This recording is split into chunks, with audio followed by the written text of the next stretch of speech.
Greetings, I'm Tommy the Keyblade Master, and this is my channel. Today we're going to be reviewing another RPG, Tales of Xillia 2.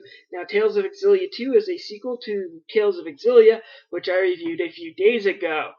Now, I've been dreading this game just a little bit, mainly because I played Tales of Symphonia 2 Dawn of the New World, and I was afraid that Bandai Namco would produce what is a Disney sequel of RPGs. Now, Tales of Symphonia Dawn of the New World was a very crappy storyline. It took all the characters I loved from Tales of Symphonia, made them douchebags, Killed by Lloyd!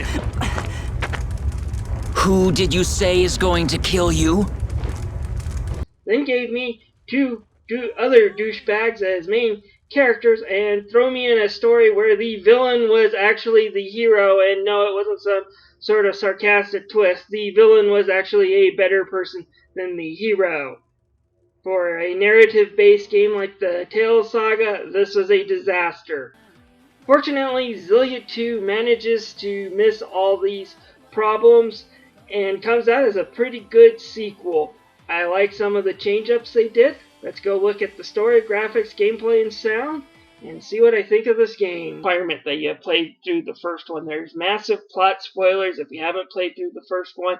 I'll try to post an annotation so you can skip through my little narrative review of the story. But anyways, at the end of the original Tales of Xillia, something called the Schism was dispelled. Now two worlds of Olympius and Riza Maxia are now put together and combined into one world. One side can't do magic, but it's very technological advance, and that technology is actually killing them unless they can find a solution to their problem.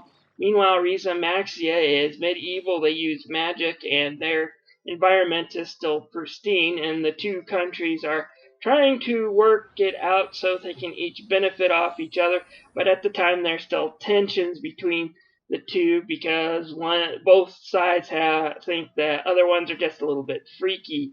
It's a great continuation of where the story left off in the original one. You take the role as Luger Kresnik. He's a guy who tried to work for the Spurious Corporation in Triglyph, which is in Olympias, but he ultimately fails his test and now must work at the train station in the food court. However, weird things happen to him on the way to the train station when he meets two people. One is Jude Mathis from the original game, and the other is a little girl called Elle who is looking to get to the land of Canaan to meet her father. After Elle manages to trick Luger onto the train that she was trying to board after a few mishaps, Luger finds out that his older brother, who is working for Spurious, has somehow decided to rebel against the company and join a group of terrorists. After some other weird stuff happens, that includes having Luger and Jude having to go through the exact same training twice, only a few things are different. Luger manages to wake up in another town called Duval. It seemed that their train crashed and they were both gravely injured, and Luger is stuck with a medical bill by the Spurious Corporation for 20 million gold. And he has travel restrictions placed on him unless he pays back that debt. So as Luger tries to find a way to pay back that debt, he learns from Elle about her problem. Her dad was attacked by some Spurious agents, but he told her to go to the land of Canaan where the two might reunite. Unfortunately, neither Luger nor Jude have heard of this place.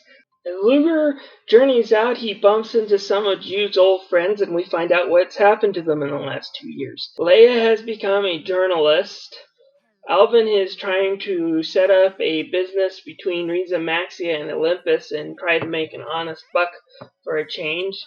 Elise has managed to go to school and become much more open, and because of that, Tipo is a lot less obnoxious. And finally, Rowan has become the Prime Minister of Riza Maxia under Gaius, trying to strike a peace deal between the two countries to avoid the war that almost broke out in the first one.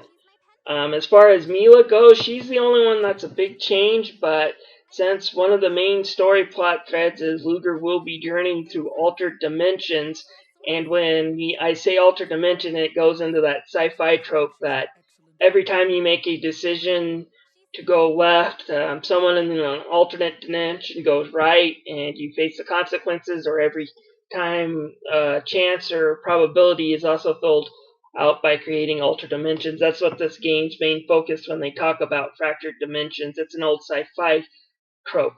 But anyways, the Mila in this game, since they can't bring Mila from the last one back because that would be complicated, the Mila in this game is from one of these fractured dimensions, and she's a completely different person. And when humans use Spyrex, spirits don't die. That's because Mila left us a whole bunch of mana. Of course, we still have plenty of problems. But it's a whole lot better than being at war. Are you sure about that?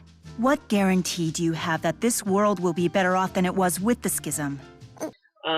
If the last Mila was too cold and too strong, this one's kind of too whiny and too weak. And it's kind of an interesting role reversal to see Jude and the others have to push this Mila along to get her to cooperate. And it's kind of a fun little twist. We also get Gaius and Muse, who were also major players in the last game, but were not playable. They are playable in this one, and they each have an interesting story.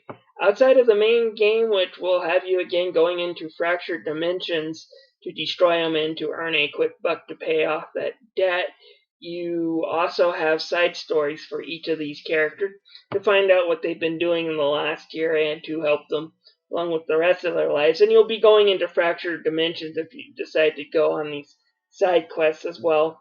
And they're kind of interesting, just what would have happened if they each chose a different path and the last one is kind of explored. I like the way the game's story and narrative is told for the most part. My only two complaints is, number one, the villain is lame.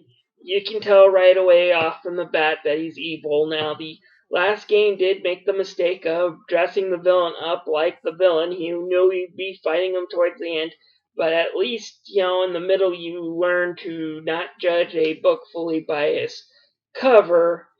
Here in this one, you know he's evil, you know he's going to dick around with you, and when it pops up that he's the bad guy, you're not, or at least I wasn't the least bit surprised. Second complaint I have is that this game has two endings, and both of them are kind of depressing. Now, Luger is not exactly a silent protagonist in this, but he's able to choose answers whenever he's asked a question.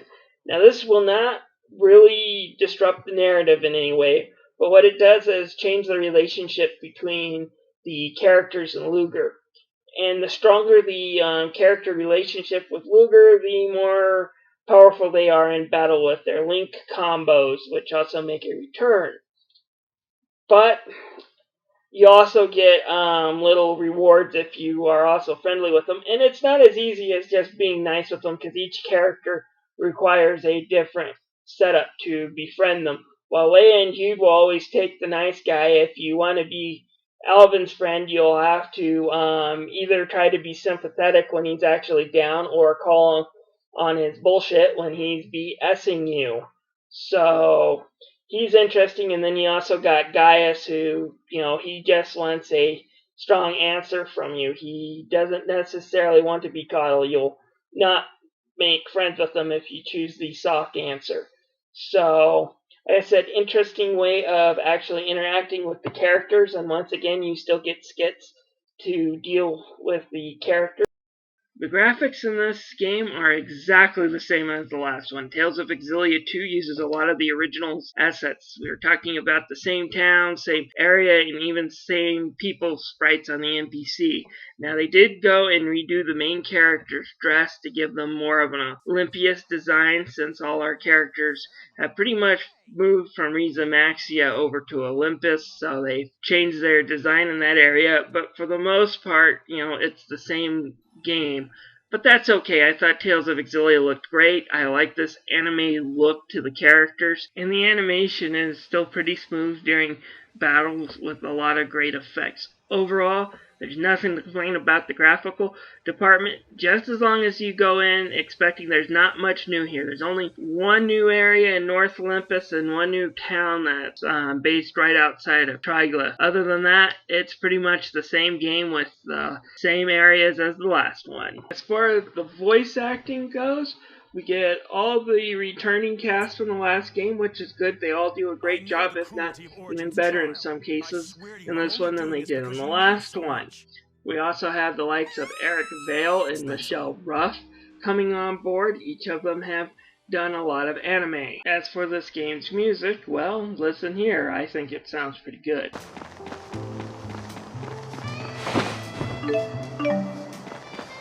As far as the gameplay in this game goes, like last time, it's still a blast. They managed to fix some of the original Xillia's problems, which I'll get into in a moment, but this game also brings a few of its own small problems to the board. One of them which is large enough to be kind of a big problem, but I'll explain that later in the review. Let's get on with the question part of this RPG. In order to proceed through the main game story, you'll find out that each story arc comes with two parts. First part is raising money to pay off your debt, so Nova will remove movement restrictions, or you will get a call that will activate your next mission in an altered dimension.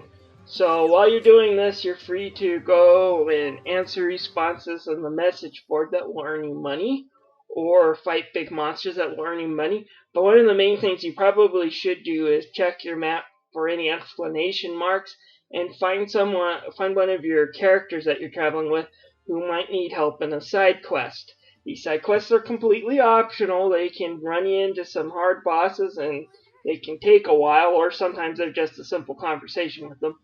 But you don't know what you get until you talk to them. But if you do these side quests, you'll gain better partnerships, you'll link better, they'll let you have unique moves. So it's good to do these side quests when you need to raise money, and there's boatloads of cash waiting for it if you do complete it. So anyways, completing these side quests then pay off Nova with the gold.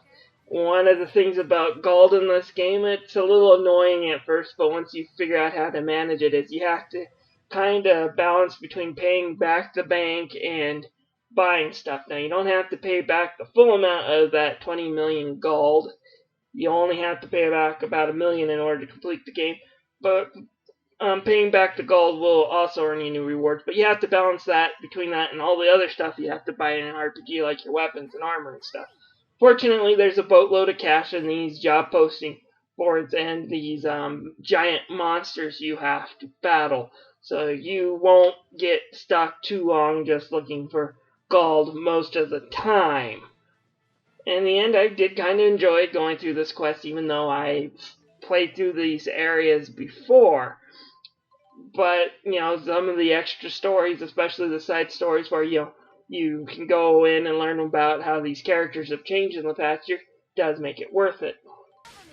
Now let's talk about the combat system in Tales of Xillia 2. It's pretty much the same as the original Xillia. If you haven't played a Tales of game before, basically they're more brawlers than they are RPG. You press X to do some regular attacks, then you can press the circle button, I do believe, to perform arts, which consume the TP. As you do regular arts, you'll fill that overdrive bar, and that will allow you to do link arts and then go into overdrive. When you go into overdrive, if you have the right skills equipped, you can then perform a mystic art, which clears out the whole screen. Also, a new ability Luger has is his Chromantis.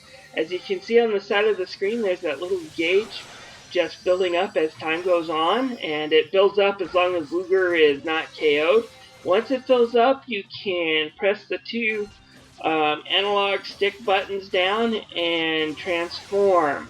Once transformed, Luger becomes quite unstoppable. He's able to do some pretty quick and powerful combos temporarily, and if that gauge is on a 2 or above, he can finish it off with a mystic art using L1 and X and then holding the button. Not as powerful as his regular overdrive attack, but it does come in handy during these really tough boss monsters. Next to all these mystic arts and transformation abilities, Luger also has another useful feature that he can unlock, and that is he has the ability to switch between different kinds of weapons. He packs a pair of pistols, which are great for long-range attacks and use long-range arts. He also can unlock a hammer, which is a more powerful item, but it's slower, kind of used for big defenses most of the time. And different enemies have different weaknesses to the weapons. Some enemies will be weak against the gun, while others will be weak against the sword. And the great part about getting these weapons is you always have a mock battle with Iber, meaning you get to beat the crap out of Iber every time you unlock one of these weapons. And anyone who plays the first Tales of Xillia will understand how big a bonus this is. Now let's talk about one of the greatest improvements in the game, and that is now every art you obtain can now be used to link with whatever character you have. No longer are certain arts compatible with certain people. Now you can link regardless of whatever art you do, as long as that drive meter is full. That said, if you're not using the right arts or certain arts, you'll just do something, either a dash, a cannon, or a pillar, depending on what weapon you're using. These moves aren't as powerful as those unique moves, but if your goal is to just fill in the overdrive so you can either do a bunch of link art chains or to do a mystic drive, these work just fine, and I am glad of the change. And it's a good thing too, because the game no longer allows you to switch characters out on the fly. On the contrary, each mission, both side and main story, will give you 3 characters that are locked. Luger and 2 other people will always be locked due to the story. You are allowed to choose that 4th one. My recommendation is to always have Leia or Elise with you, because those are your white mages. So, it's still kind of hard because they stuck you with that, but also I can understand because now you have 9 characters to choose from. So, if you had 9 characters just to swap in and out of the battle, it would make the game seem too easy. Now, let's talk about the few things in this game that kind of tick me off, but most of them aren't a big deal. First, a little graphical complaint that I forgot to address back in the graphics, but it's really kind of a small thing. The game does take a while to load populated areas. When you go into a town with a lot of people, expect it to look like a ghost town for the first few seconds, and all of a sudden all these people just beam down out of nowhere. It's a little bit distracting, but it's nowhere near a game killer. Second thing that annoyed me is the banker. I understand what Namco was doing with her as a character. She's supposed to be kind of cheerful, but she kind of just creeps me out. I do have needs, you know. Huh? We have a meeting? Crap! I'll call you back. My last complaint is a big one, though, and that is something you'll find out towards the end of the game, is that unless you can adjust your allies' AI just right to use items, they can become an enormous pain in the butt. You don't want them using elixirs or any of the expensive items on small grunt fights.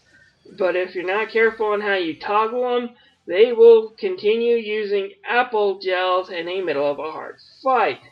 This wouldn't be so bad, except you can't use an item until a timer bar goes down.